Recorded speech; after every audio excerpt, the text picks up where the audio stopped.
Ini relasi Persia dan Nusantara pada awal Islamisasi, sebuah kajian awal pengaruh Persia dalam politik Aceh oleh Hilmi Bakar Al-Maskati. Oke, abstrak atau langsung pendahuluan ya. Oke, abstrak dulu. Artikel ini mencoba membahas tentang hubungan Persia dan Nusantara pada masa awal proses Islamisasi. Penulis berpendapat bahwa ada bukti yang sangat kuat mengenai pengaruh Persia di Aceh. Dalam kajian ini, sejarah kerajaan Jempa di Biren menjadi titik fokus utama. Ini adalah pertama kali dilakukan kajian tentang kedatangan Islam ke Nusantara dengan melihat dari sejarah kerajaan Biren. Dalam hal ini, penulis membuka perdebatan melalui sejarah kerajaan Islam Jempa di Biren. Sejauh ini memang belum ada yang mengkaji kerajaan ini, di mana pengaruh Persia dan Syiah sangat kental sekali. Pendahuluan. Kolonialis Barat dengan segala ambisi penjajahannya telah merancang berbagai strategi untuk tetap menjadikan bangsa jajahnya sebagai masyarakat yang bodoh, tertinggal, terbelakang, dan tidak memiliki harkat serta martabat. Salah satu cara efektif yang dilakukannya adalah dengan memanipulasi sejarah bangsa yang dijajah, memisahkan dari pengetahuan generasi muda, sebagaimana dinyatakan cendekiawan ulung Nusantara Profesor SMN Alatas. Itu siapa itu ya? Nagib itu ya, Sayyid Muhammad Naqib Alatas itu. Dalam rangka monumentalnya, dalam karya monumentalnya Islam dan sekularisme. Peninggalan agung nenek moyang mereka dibawa kabur, dirampok, bahkan dihancurkan agar generasi muda tidak memiliki jati diri lagi. Itulah sebabnya bangsa-bangsa penjajah baik Inggris, Portugis maupun Belanda telah membawa semua bukti peninggalan kegemilangan Islam di Asia Tenggara ke Eropa dengan alasan pengembangan pengetahuan. Bangsa yang tidak mengetahui masa lalunya maka tidak akan memiliki masa depan. Seperti ungkapan T.S. Eliot, masa lalu dan masa kini akan menjadi kelanjutan masa depan.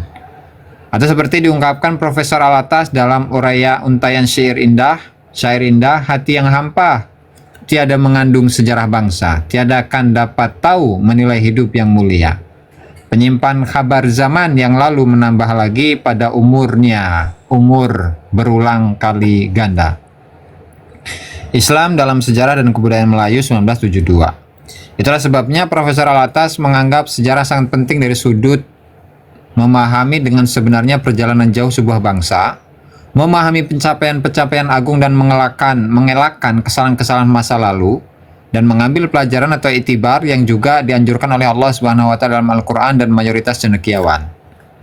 Lebih jauh bagi Profesor Alatas, sejarah Islam sebagai sejarah pengislahan atau pembentukan manusia sejagat, Islam as world history, adalah fardu ain bagi golongan terdidik dari kalangan umat Islam untuk membuktikan dengan tepat bahwa Islam telah menyumbang secara bermakna dan berkelanjutan untuk kebaikan umat manusia, baik muslim atau tidak, secara langsung atau tidak langsung. Metodologi rekonstruksi misteri dalam tanda kutip sejarah Aceh. Untuk mendapatkan gambaran umum tentang sejarah, khususnya di Aceh, penelitian ini akan menggunakan metodologi konvensional yang telah disepakati penggunaannya oleh para pakar sejarah, seperti metode kualitatif, kuantitatif, perbandingan, dan terutamanya metode sejarah. Metode kualitatif biasanya diartikan sebagai sebuah metode yang dihasilkan daripada data-data yang dikumpulkan berupa kata-kata, gambar, dan merupakan suatu kajian ilmiah. Bagdan dan Taylor, sebagaimana dikutip Jaksi, mendefinisikan metodologi kualitatif sebagai prosedur penyelidikan yang akan menghasilkan data deskripsi berupa kata-kata tertulis atau lisan dari orang-orang dan perilaku yang diamati. Sebagian besar penelitian terdiri daripada kajian perpustakaan yang menelaah berbagai literatur, baik yang berbahasa Indonesia, Melayu, Inggris, Arab, dan lainnya dari koleksi pribadi atau koleksi berbagai perpustakaan baik Aceh, Malaysia, Indonesia, dan lainnya, untuk membolehkan peneliti membuat sebuah tinjauan dan ulasan yang menyeluruh tentang literatur yang relevan mengenai tema ini, serta untuk mengutip data-data sekunder mengenainya. Loncat aja ya. Langsung oke Gus. Rekonstruksi gitu. Merekonstruksi sejarah Islamisasi Aceh bagi kebanyakan orientalis barat, terutama yang diwakili oleh Snow dan kawan-kawannya.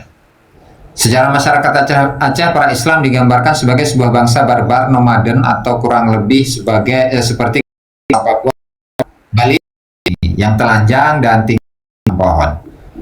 Dengan 1000 Masehi hidup Pansur dan Lamberi digambarkan sebagai manusia berekor. Bagaimana Tibet yang menyebutkan dalam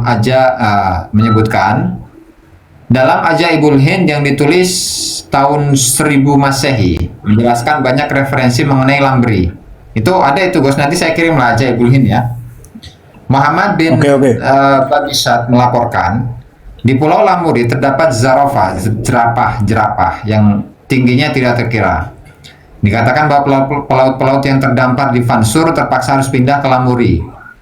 Mereka mengungsi di waktu malam karena takut dengan zarafah, karena mereka tidak muncul di siang hari.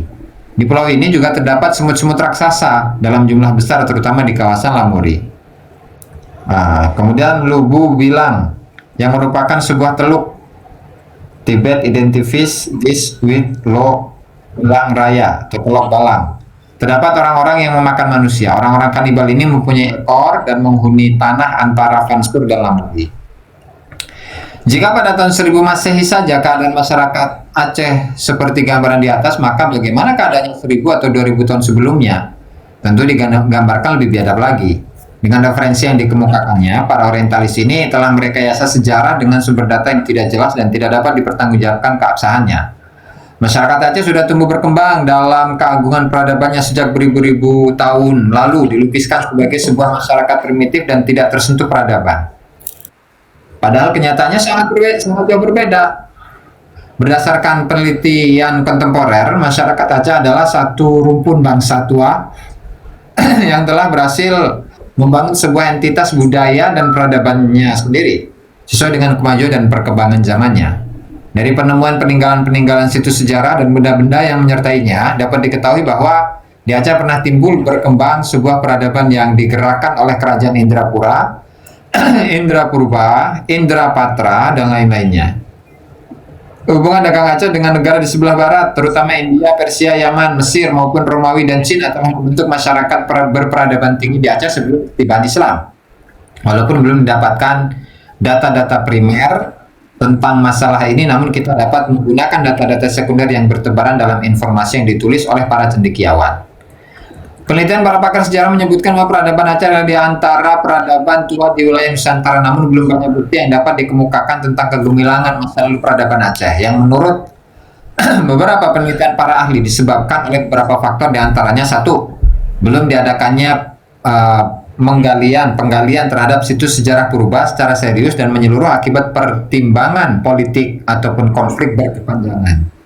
Dua, hilangnya situs-situs penting terutama pinggir laut akibat terjadinya beberapa kali gelombang tsunami sebagaimana tsunami 26 Desember 2004 lalu yang menghancurkan kota-kota purba Aceh yang umumnya di pinggir pantai yang berhadapan langsung dengan tsunami. Tiga, adalah menjadi tradisi sebagian masyarakat Aceh untuk memusnahkan peninggalan sejarah apabila sudah tidak dikehendaki penguasanya. Contoh terdekat adalah pembakaran buku-buku ilmiah karya Hamzah Fansuri dan ulama aliran Wujudiyah di depan Masjid Baitur Rahman atas perintah Sultan Iskandar Thani berdasarkan fatwa Syekh Nuruddin Ar-Raniri, atau pembakaran istana super megah yang didirikan Sultan Iskandar Muda Darud Dunya akibat terjadinya pemberontakan pada masa Sultanah Inayat Shah, dan terakhir adalah bumi hangus istana kerajaan Aceh Darussalam pada zaman Sultan Muhammad Daud Shah agar jangan sampai dikuasai penjajah Belanda.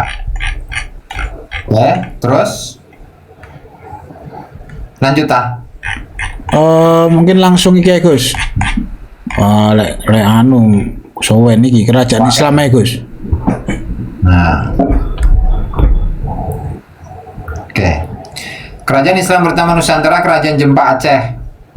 Maka berdasarkan fakta sejarah ini pula lah keberadaan Kerajaan Islam Jempa Aceh yang diperkirakan berdiri pada abad ke-7 Masehi dan berada di sekitaran Kabupaten Biren sekarang menjadi sangat logis. Sebagaimana kerajaan-kerajaan purba pra-Islam yang banyak terdapat di sekitar Pulau Sumatera. Kerajaan Jempa juga tumbuh dari pemukiman-pemukiman penduduk yang semakin banyak akibat ramainya perdagangan dan memiliki daya tarik bagi kota persinggahan. Melihat topografinya, Kuala Jempa sebagai kota pelabuhan memang tempat yang indah dan sesuai untuk peristirahatan setelah melalui perjalanan panjang. Menurut penelitian pakar sejarah Aceh, diketahui tercatat seorang pemuda muslim keturunan Arab bernama Abdullah telah tiba di sebuah kerajaan yang terletak di wilayah Aceh bernama Jempa pada awal abad ke-8 Masehi, 700-an berarti ya. Ikhtisar Raja Jempa yang ditulis Ibrahim Abduh yang disadurnya dari Hikayat Raja Jempa menyebutkan bahwa kerajaan Jempa benar keberadaannya pada sekitar abad ke-8 Masehi, yang berada di sekitar daerah perbukitan mulai dari pinggir Pedada di sebelah barat sampai Pantai Krueng, Pesangan di sebelah timur. Istana Raja Jempa terletak di desa Blang Sepeng ya, yang dipagari di sebelah utara. Sekarang disebut Cot Cibrek Pintu Ubet. Masa itu desa Blang Sepeng merupakan pemukiman yang padat penduduknya dan juga merupakan kota bandar pelabuhan besar yang terletak di Kuala Jempa.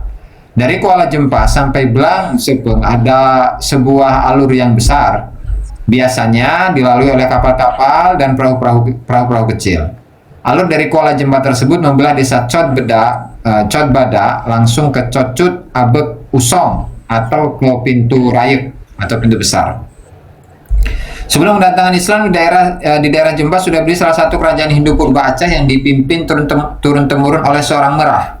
Datang pemuda tampan bernama Abdullah yang memasuki pusat kerajaan di kawasan Blang Sepeng dengan kapal niaga yang datang dari India belakang untuk berdagang. Dia memasuki negeri Blang Sepeng melalui laut lewat Kuala Jempa sekitar awal abad ke-8 Masehi, dan negeri ini sudah dikenal di seluruh penjuru dan mempunyai hubungan perdagangan dengan Aceh, India, Cina, India, Arab dan lainnya. Selanjutnya Abdullah tinggal bersama penduduk dan menyiarkan agama Islam. Rakyat di negeri tersebut dengan mudah menerima Islam karena tingkah laku, sifat dan karakternya yang sopan dan sangat ramah. Dia dinikahkan dengan putri raja bernama Ratna Kumala. Akhirnya Abdullah dinobatkan menjadi raja menggantikan bapak mertuanya. Para ahli nasab dari kalangan Ahlul Bait di Aceh menyebut pemuda Arab ini sebagai Abdullah bin Hasan Musanna bin Sayyidina Hasan bin Sayyidina Ali atau cicit kepada Nabi Muhammad SAW. Beliau adalah keturunan Ahlul Bait, generasi pertama yang hijrah ke Nusantara. Kemungkinan setelah singgah di pelabuhan Kambia atau Kambai, India untuk mengembangkan misi perjuangan keluarga Rasulullah pasca konflik kepemimpinan di kalangan kaum muslimin Arab, terutama setelah terbunuhnya Sayyidina Ali bin Abi Thalib dan kepemimpinan dipegang Muawiyah bin Abu Sufyan dan keturunannya. Diperkirakan beliau datang bersama dengan rombongan para saudagar Arab Yaman, pada Yamannya ini, yang menjadi pendukung utama Ahlul Bait dalam pertikaiannya dengan penguasa dari dinasti Umayyah yang berpusat di Syam. Umayyah nih ya. Itulah sebabnya pemahaman Islam pertama di Nusantara, terutama di wilayah Aceh sekarang, banyak dipengaruhi oleh pemahaman Minhaj Ahlul Bait yang berkembang kemudian di Persia. Setelah peristiwa pembunuhan Sayyidina Husain di Karbala, sebagai bukti nyata dalam masyarakat Aceh yang sangat jarang dijumpai nama-nama tokoh-tokoh dinasti Bani Umayyah seperti Abu Sufyan, Muawiyah, Yazid, Hindun dan seumpamanya. Dan menurut penelitian tidak ada satupun raja dan sultan Aceh menggunakan nama-nama tersebut. Namun nama-nama seperti Ali, Hasan, Husain, Zainal Abidin sangat populer, bahkan menjadi nama-nama ulama ataupun sultan Aceh. Selanjutnya, menurut silsilah keturunan sultan-sultan Melayu yang dikeluarkan oleh kerajaan Brunei Darussalam dan Kesultanan Sulu Mindanao, menyebutkan tentang kerajaan Jempa yang dipimpin oleh seorang pangeran dari Persia atau India belakang, yang bernama Syahrian Shah Salman atau Sasaniah Salman, yang kawin dengan anak Raja Jempa bernama Putri Mayang Seladang. Menurut sebagian peneliti, sang putri adalah anak dari Raja Jempa pertama, Maulana Abdullah. Kemudian wilayah kekuasaannya dia berikan nama dengan kerajaan Jempa sesuai dengan nama negeri asal India belakang atau Persia yang bernama Champia, yang artinya harum, wangi, dan semerbak. Syahrian Shah Salman memiliki beberapa anak, antara lain Syahri Poli, Syahri Tanti, Syahri Nui, Syahri Dito, dan Mahdum Tansuri yang menjadi ibu daripada sultan pertama kerajaan Islam Perlak yang berdiri pada tahun 225 Hijriah. Sampai saat ini penulis belum menemukan silsilah keturunan Pangeran Salman ke atas, apakah beliau termasuk keturunan Muhammad SAW atau keturunan raja-raja Persia, karena di silsilah yang dikeluarkan Kesultanan Brunei dan Kesultanan Sulu tidak disebutkan. Namun, menurut pengamatan pakar sejarah Aceh, Syed Dahlan Al-Habsi, beliau adalah termasuk keturunan Sayyidina Husain radhiyallahu anhu karena satu, beliau memberikan gelar Syahri kepada anak-anaknya yang jelas menunjuk kepada moyangnya. Dua, beliau mengawinkan anak perempuannya dengan cucu Imam Ja'far Shadiq. yang menjadi tradisi para Sayyid sampai saat ini. 3. Anak beliau Syahrunuwi adalah patron dari rombongan Nakoda Khalifah, bahkan ada yang menganggap kedatangan rombongan ini atas permintaan Syahrunuwi untuk mengembangkan kekuatan Ahlul Bait dan keturunan Nabi SAW di Nusantara setelah mendapat pukulan di Arab dan Persia. Itulah sebabnya hubungan Syahrunuwi dengan rombongan Nakoda Khalifah yang disebutkan Profesor Hasmi bermadhab Syiah sangat dekat dan menganggap mereka sebagai bagian keluarga. Yang perlu dicermati, kenapa Maulana Abdullah dan Pangeran Salman Al-Farsi memilih kota kecil di wilayah Jempa sebagai tempat mukimnya dan tidak memilih kota metropolitan seperti Barus, Pansur, Lambri dan sekitarnya yang sudah berkembang pesat dan menjadi persinggahan para pedagang mancanegara? Ada beberapa kemungkinan. 1. Beliau diterima dengan baik oleh masyarakat Jempa dan memutuskan tinggal di sana. 2. Beliau merasa nyaman dan sesuai dengan penguasa Merah. 3. Keinginan untuk mengembangkan wilayah ini setingkat Barus, Lamburi, dan lainnya. Dan 4. Menghindar dari pandangan penguasa. Alasan terakhir ini mungkin dapat diterima sebagai alasan utama, mengingat Pangeran Salman adalah salah satu pelarian politik dari Persia yang tengah bergejolak akibat peperangan antara keturunan Nabi SAW yang didukung pengikut Syiah dengan penguasa Bani Abbasiyah masa itu tahun 120-an Hijriah. Beliau bersama para pengikut setianya memilih ujung utara Pulau Sumatera sebagai tujuan karena memang daerah sudah terkenal dan sudah terdapat banyak pemeluk Islam yang mendiami perkampungan-perkampungan Arab atau Persia. Kemungkinan Jempa adalah salah satu pemukiman baru tersebut. Untuk menghindari pengejaran itulah beliau memilih daerah pinggiran agar tidak terlalu menyolok. Itulah sebabnya Pangeran Salman juga dikenal dengan nama-nama lainnya seperti Merah Jempa. Di bawah pemerintahan Pangeran Salman Al-Farisi, kerajaan Islam Jempa berkembang pesat menjadi sebuah kota baru yang memiliki hubungan luas dengan kerajaan-kerajaan besar lainnya. Potensi, karakter, pengetahuan, dan pengalaman Pangeran Salman sebagai seorang bangsawan calon pemimpin di kerajaan maju dan besar seperti Persia yang telah mendapatkan pendidikan khusus sebagaimana lazimnya Pangeran Islam tentu telah mendorong pertumbuhan kerajaan Jempa menjadi salah satu pusat pemerintahan dan perdagangan yang berpengaruh di sekitar pesisir utara Pulau Sumatera. Jempa sebagai kerajaan Islam pertama di Nusantara memperluas hubungan diplomatik dan perdagangannya dengan kerajaan-kerajaan lainnya baik sekitar Pulau Sumatera atau negeri lainnya terutama Arab, Persia, India, dan Cina. Banyak tempat di sekitar Jempa berasal dari bahasa Persia. Yang paling jelas adalah Biren yang artinya kemenangan, sama dengan makna Jayakarta. Asal nama Jakarta yang didirikan Fatahillah yang dalam bahasa Arab semakna Fathum Mubin, kemenangan yang nyata. Untuk mengembangkan kerajaannya, Pangeran Salman telah mengangkat anak-anaknya menjadi merah-merah baru ke wilayah barat berhampiran dengan Barus, Pansur, Lamuri yang sudah berkembang terlebih dahulu. Beliau mengangkat anaknya Syahri Poli menjadi merah, mendirikan kerajaan Poli yang selanjutnya berkembang menjadi kerajaan Pidi.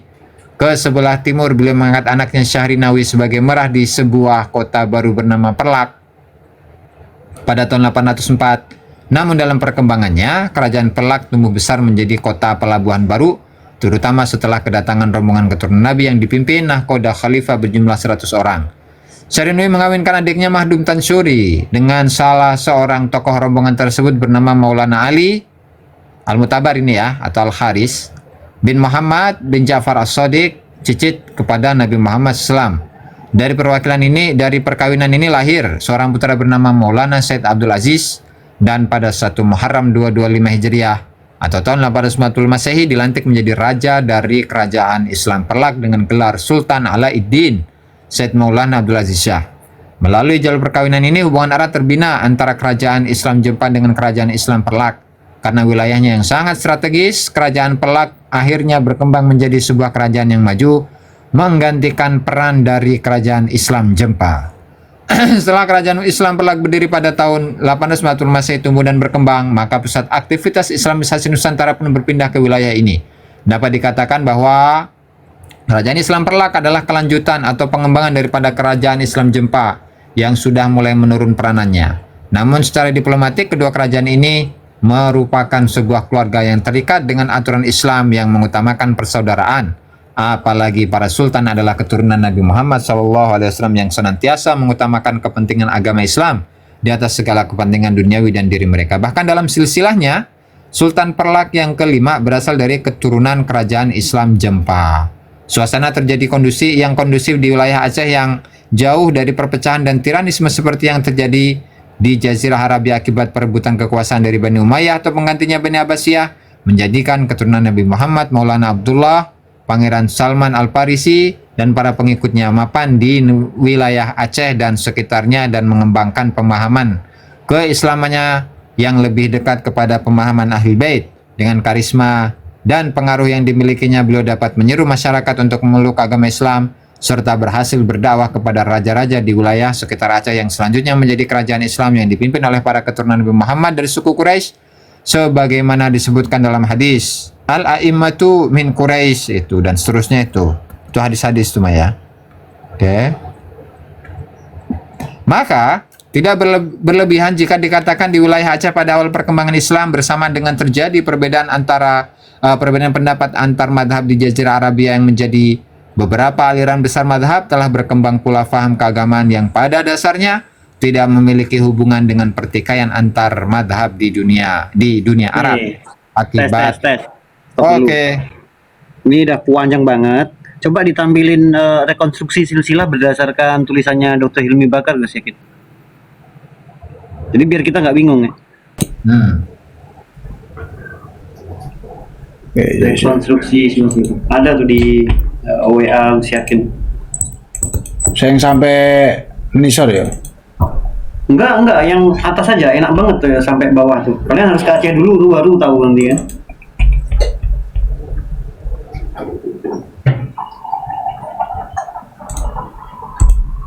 Sampai itu aja, sampai Said Abdul Aziz aja. Sampai ke mana? Mana Ampel ya? Ya udah nggak usah penelitian lah. Selesai. Siapa Gus Dila tuh? Berarti dari apa yang disampaikan di sini, yang dituliskan di sini, dengan keterangan yang diambil dari kitab tadi itu ya, Kitab Al-Jugrafiyah, karya dari Ibnu Said. Tadi itu yang kita baca itu pas. Pas tuh. Pas Gus itu Gus, malah mendukung itu Gus. Dibahas itu yang khusus halaman 122 itu. Perlu ditampilin lebih detail gitu loh. Ini saya belum bahas prasasti ya. Ada prasasti ada. Tapi belum saya bahas ini. Saya nggak mau. Pokoknya kalian ke Aceh dulu lah intinya gitu. Siap Gus. Nah ini rekonstruksi yang saya baca dari tadi ya, dari relasi Persia dan Nusantara. Jadi biar nggak bingung ini. Nah ini dari Hussein, pertama rombongan keturunan Hasan ya, itu ada yang bernama Abdullah Al-Kamil yang menikah dengan siapa ini? Ini sebenarnya harusnya mati dia ini, tapi kan kabur ceritanya, diselamatin sama orang-orang Persia kan, terus dibawa lah ke situ. Jadi kisahnya tuh seperti itu. Nah terus coba kecilin lagi Gus. Nggak tampil ini. Kecilin. Nah, agak gede dikit. Loh. Oke. Ini ya, Maulana Abdullah menikah dengan Ratna Kumala, punya anak namanya Putri Mayang Seladang. Putri Mayang Seladang itu terhitung cicitnya Sayyidina Hasan ya. Itu menikah dengan Syahrial Salman. Ini makanya saya stop sampai sini. Ini sebenarnya saya ada catatan yang menunjukkan bahwa beliau ini memang keturunan dari satu jalur lah dengan ibunya Husain ini yang Iyaz ketiga itu. Masih jalur-jalurnya itu. Nah, dari pernikahan ini ya, dari pernikahan rombongan Syahrial Salman terus kemudian menikah terus kemudian punya anak namanya Syahrinui. Kayaknya bukan ini Gus. Keliru Gus kamu Gus. Iya betul iku. Salah, nih aku kirim ya. Kok bingung? Oh, Syahrinui iki sing be Muhammad Adibat sih iki ya. Ali. Ya keliru iki. Sing dawa iku sing bener. Kirim file ae.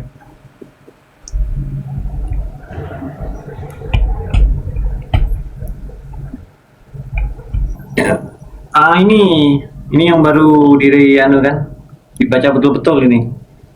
Nah ini agak enak nih memahaminya. Kok tadi bingung aku. Nah, Hasan punya anak Hasan Musana punya anak Abdul Al Kamil yang menikah sama Ratna Kumala.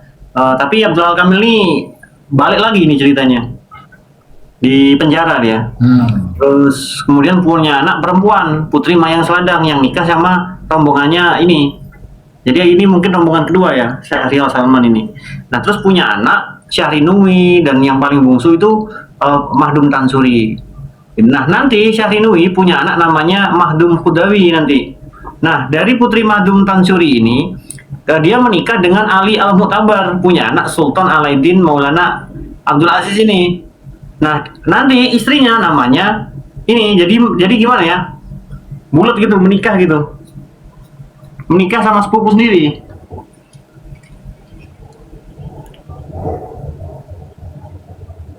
Halo? Ya, halo. Lanjut. Aman, Gus.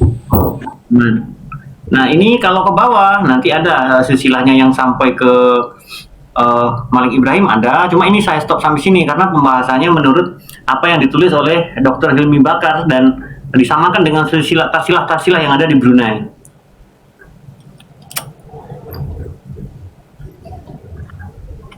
Jadi data ini bisa dicek ke negeri-negeri di mana daulah-daulah Islam itu berdiri. Misal Mesir. Nah, di situ ada berapa daulah Islam kan di situ. Ada Abbasi, ada di Utsmaniyah pun bisa dicek nih. Jadi kalau punya dana gede bisa penelitian ke sana. Kalau saya banyak baca referensi sejarah aja karena nggak ada biaya ke sana. Boleh dicek, dibawa. Misal kalau mau isbat nasab ya bawa aja ke Irak misalkan kan. Nah, apakah Kesultanan Pasai itu nanti terdata atau tidak sejak era Kesultanan Umayyah dan Abbasi gitu. Karena kalau melihat kitab yang dibaca oleh Gus Aziz tadi, artinya data mengenai apa namanya sejak zaman Bani Umayyah pun sudah tercatat di situ kan. Gitu. Dan inilah silsilahnya. Kalau lebih agak panjang dikit, mungkin begini ya. Ya itu intinya Sultan Maulana Abdul Aziz Shah itu nanti jalur laki-lakinya sampai Wali Songo gitu loh. Ya. Jadi sesimpel itu sebenarnya. Maka dari itu ketika Wali Songo dikait-kaitkan dengan silsilah lain yang itu mencolot-mencolot kemana-mana, ini akan menjadi error. Itu akan menjadi error. Itu otomatis itu. Iya. Gak apa-apa sih, kan orang boleh berpendapat. Walaupun pendapatnya nggak bisa dipertanggungjawabkan sih ya bebas aja sih kalau saya. Nah, kalau saya makanya lebih enak kayak gini. Ini menurut pendapat sejarawan ini begini, menurut kitab ini begini. Makanya itu kan ada kitab-kitabnya ya.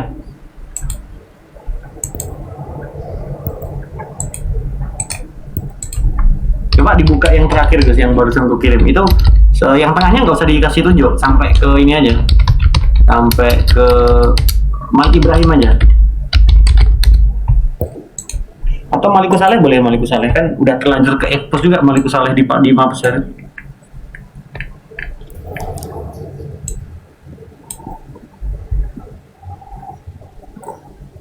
Yo wis ta. Yo gak iso iki lek ditampil mek separuh tok.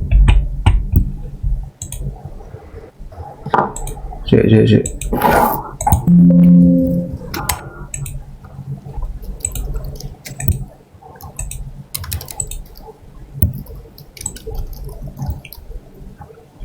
Nah, ini ya. Kelihatan ya? Kelihatan.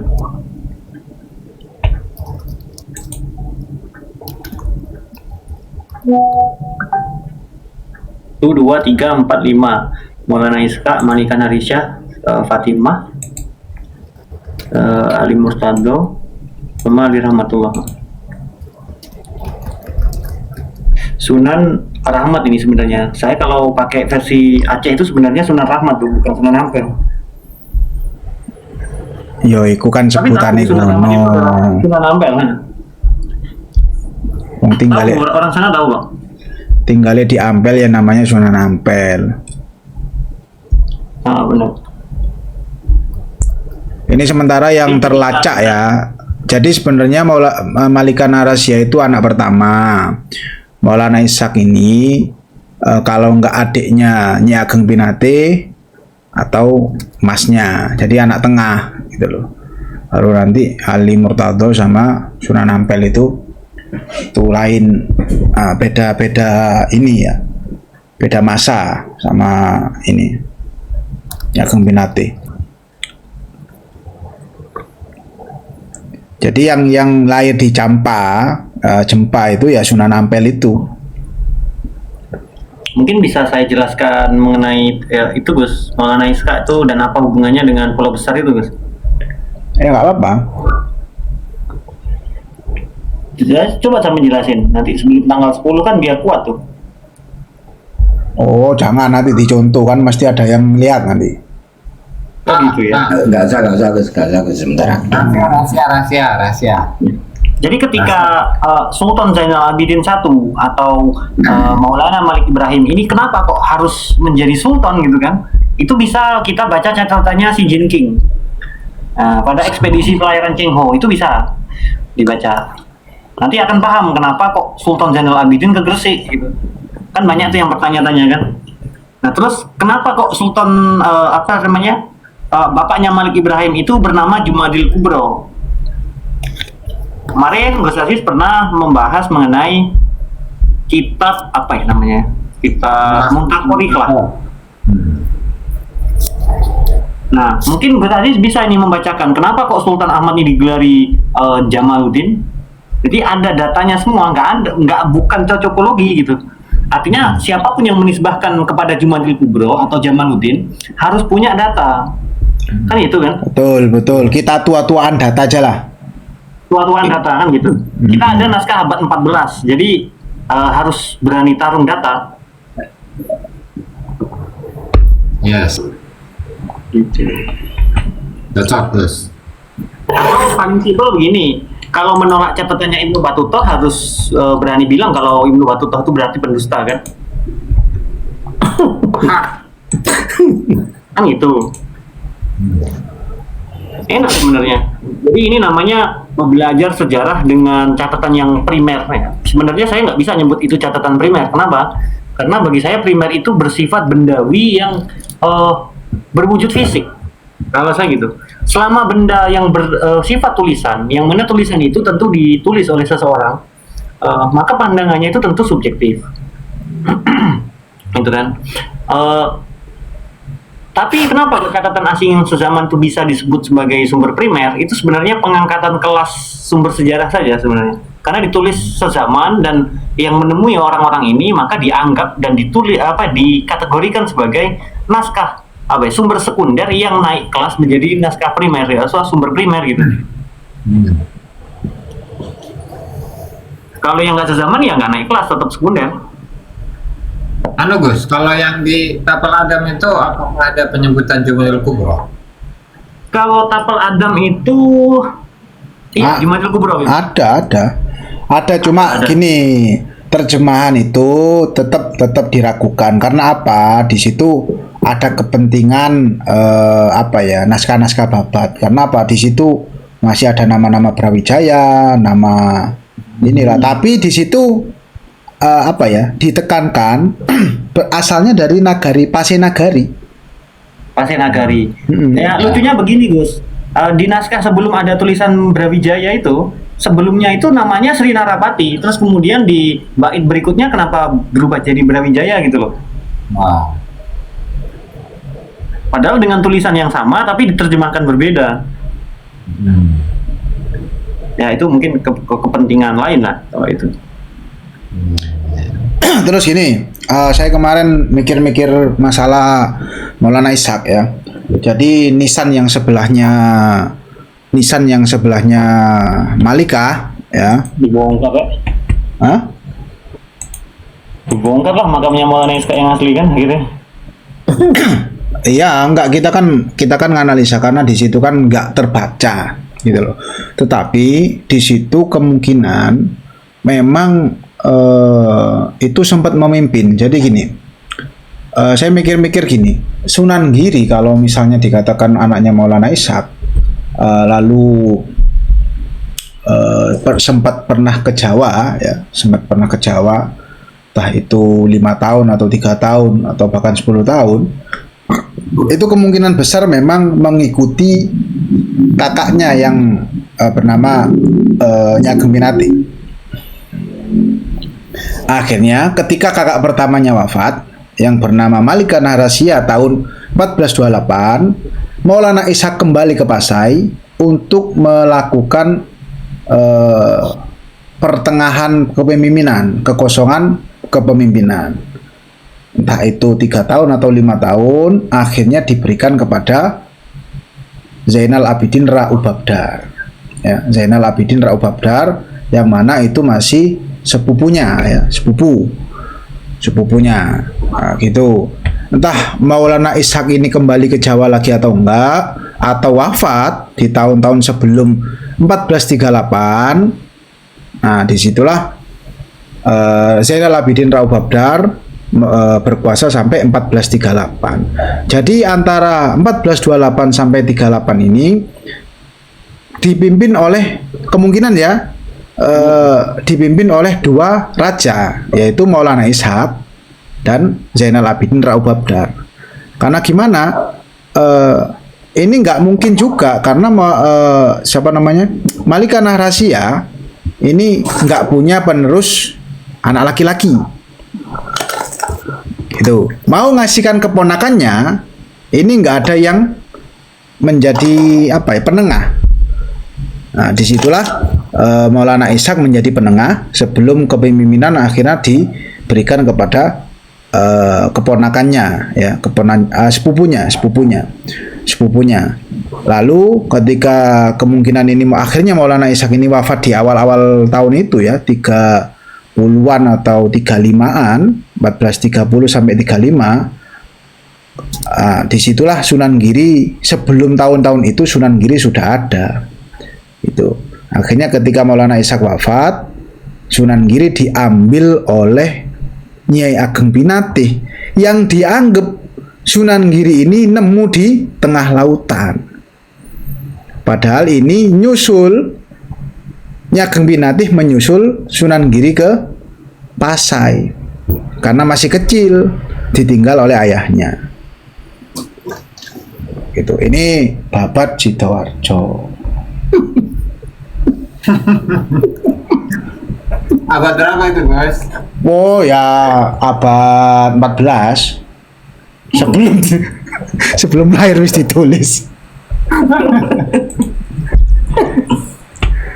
Kalau di silsilah Kelantan, ya, itu Sultan Muhammad, bapaknya Jumadil Kubro, itu menikah dengan salah satu putri dari Kelantan.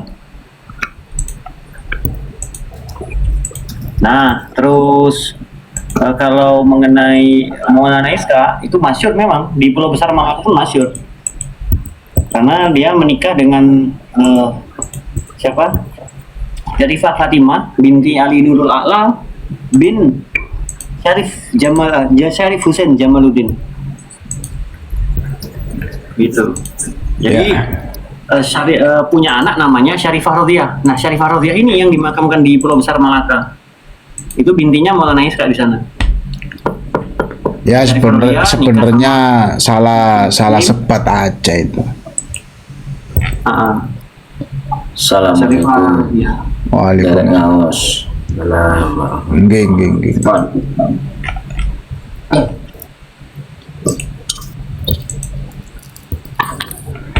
Jadi nikah, ya, lanjut lagi tadi. Iku anu Gus, Maulana Ishaq iku sampean dele anak nomor 3. Karena di Mahuan itu dituliskan perempuan laki anak iku. Iya, itu bukan Mahuan yang nulis, itu si Jingking itu. Dulu tulis sebelum Mahuan itu. Si Jingking iku lah Malik Ibrahim. Iya, sebelum Mahuan lah intinya. Iya, sebelum Mahuan. Sebelum Mahuan. 1406 itu. Si Jingking lah itu. 1406. Mahuan kan perempuan laki-laki. Ya. Satu perempuannya diletakkan di sana sebagai ratu, Satu dibawa ke Gresik, satunya sebenarnya ikut bantu menaklukkan ini ya, menaklukkan Palembang dari kekangan orang-orang bajak laut itu. Terus dibawa ke Tuban, terus kemudian Gresik, sampai Gresik diperintah oleh seseorang yang bernama siapa tuh? Abdullah ya. Itu sebagai penguasa Palembang menggantikan negeri taklukan yang baru saja ditaklukkan itu. Seorang Islam yang diletakkan di Palembang. Nah, terus ya boleh aja sih ditulis gitu, boleh. Bebas. Itu kan aku merekonstruksi berdasarkan catatan yang sezaman. Kita kan nggak tahu itu urutannya gimana sebenarnya. Bisa jadi Nyegede Pinatih paling bungsu, bisa jadi Malikan Harisya paling bungsu, atau Maulana Iska yang paling bungsu, bisa.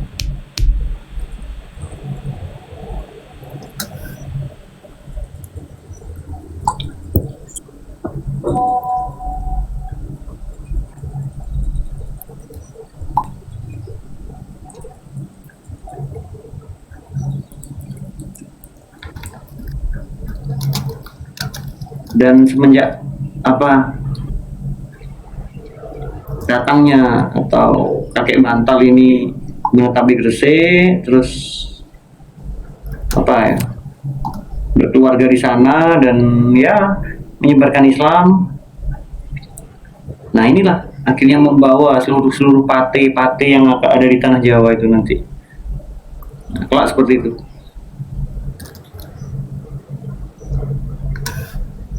Ya Gus, kitab tadi tahun berapa Gus? Oh ya, lupa tadi. Itu tahun wafatnya itu tahun 670-an, Gus. Wafatnya penulis ya? Oke, bentar.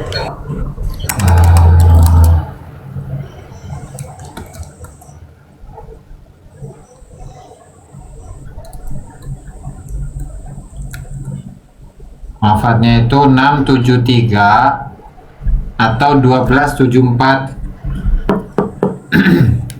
1274, guys. Abad 13. 674 ya?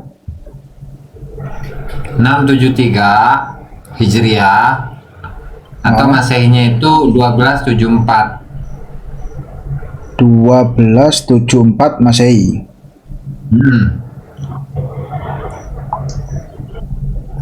Nanti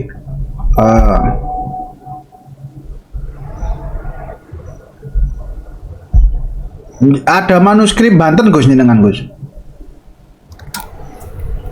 Ada, cuman ini apa itu? Sebentar, saya ngerti ininya. Filenya ada kayaknya, Gus. Ada tulisan apa di situ memang? Ya sama sih, tembang kayak gitu. Apa judulnya sih? Saya jadi lupa itu. Nanti coba saya cari dulu. Tembang apa kidung, Gus? Pas aku gak ngerti itu. Kalau barat itu biasanya kidung. Tembang apa